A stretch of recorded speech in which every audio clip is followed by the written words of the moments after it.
Hello everybody, Jason Napalm here. So, this is going to be an interesting video. It's only going to be short, but I want to tell you this video may offend some people. It contains racist comments. It contains derogatory remarks about particular races. But I need to bring this to everybody's attention, and I would hope that you'd share this information with other people, because this is one of the origins of where racism comes from. The belief that the white race is greater than any other of the races. The black race, the Asian race, and Oriental, and so forth. This is one of the biggest causes of racism, okay, that is promoted throughout the West, westernized thinking, and especially promoted among white people, okay? So get ready. This is going to be shocking. I'm going to be reading from a book called The Face. The farce that demonstrates the farce of evolution by Hank Hanegraaff.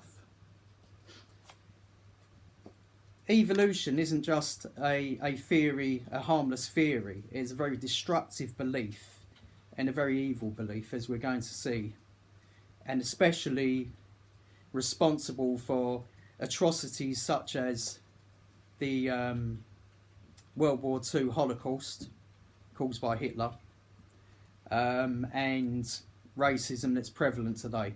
The general belief that white people are more intelligent than black people, and so forth, you know. So I'm just going to read this part here.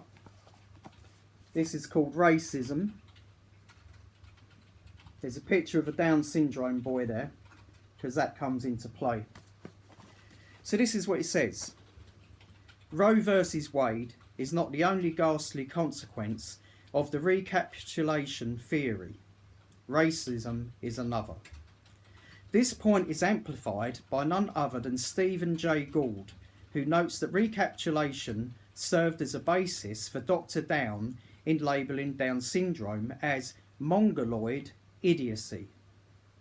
Okay, so Down syndrome was seen and labelled as mongoloid idiocy. Okay, an idiot. Okay, because he thought it represented a throwback to the Mongolian stage in human evolution.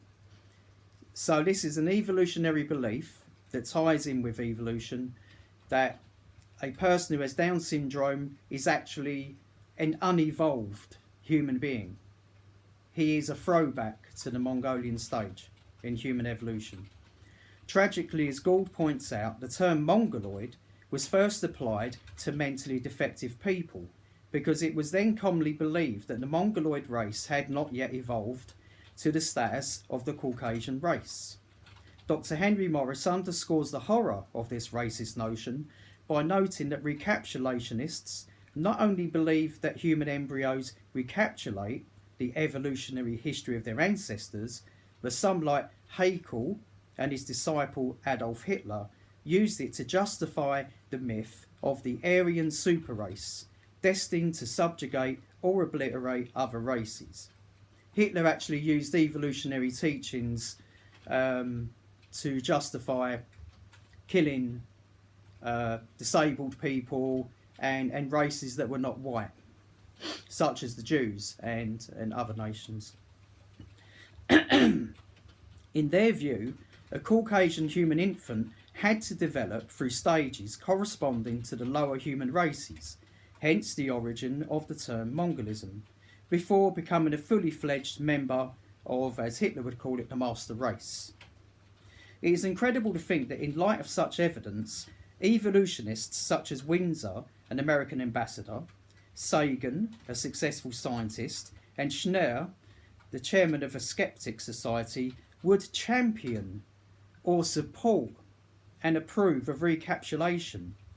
It is equally amazing to realise that Henry Fairfield Osborn, the leading American paleontologist of the first half of the 20th century, had the temerity to say that the Negroid stock, in case you want me, I'll put that clear to you, the black race, black people, the Negroid stock, is even more ancient than the Caucasian and Mongolian. That means that the Negroid, that black people are even more unevolved than the average white, than the white person, and than the Down syndrome person. Okay, that puts black people at the bottom of the evolutionary scale. All right, I told you that this was going to be messed up. I told you this was going to be offensive. Okay, it said, this guy then went on to say, the standard of intelligence of the average adult Negro is similar to that of the 11-year-old youth of the species Homo sapiens. Now, this guy here, this paleontologist, this evolutionist, says here that the average adult, black adult, and I know some of my brothers and sisters are out there right now. You're adults. You've got degrees. You've got diplomas. You've achieved things in life. You've succeeded and doing things that any white person can do, if not better, in many cases actually. This man was saying that the average Negro adult has the intelligence of an 11-year-old white person. So basically, a black person can never be as intelligent. It's just not evolutionarily possible for a black person to be as intelligent as a white person. Now, can you see how this has crept into the way of thinking in our in the white countries, especially in westernized thinking? It is ingrained in our thinking. It came from somewhere, and it come from evolution. It come from the theory of evolution, the teaching of Darwinian evolution and all its branches.